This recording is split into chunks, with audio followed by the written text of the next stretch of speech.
sammen, og velkommen til den her. Jeg har aldrig på her.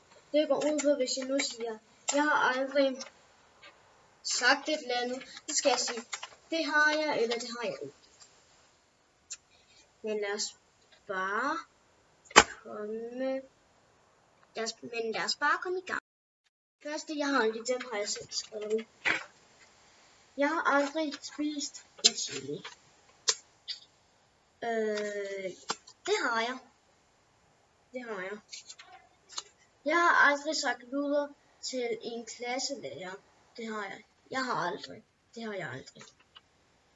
Jeg har aldrig smadret en controller. Altså sådan en controller der. Det har jeg. Så tænker jeg sikkert, oh my fucking god. Ja, det har jeg. Jeg har aldrig tjekket fra skole. Altså, jeg har selvfølgelig tjekket fra skole, da jeg var syg, og da jeg studerede hjemme. Og så har jeg tjekket fra skole, da jeg skulle uddanne. Det har jeg aldrig rigtigt.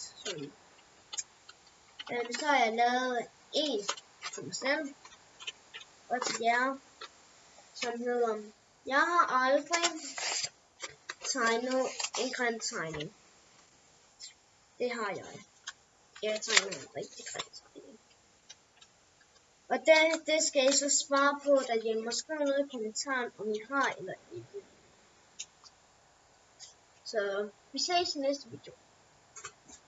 Hej hej.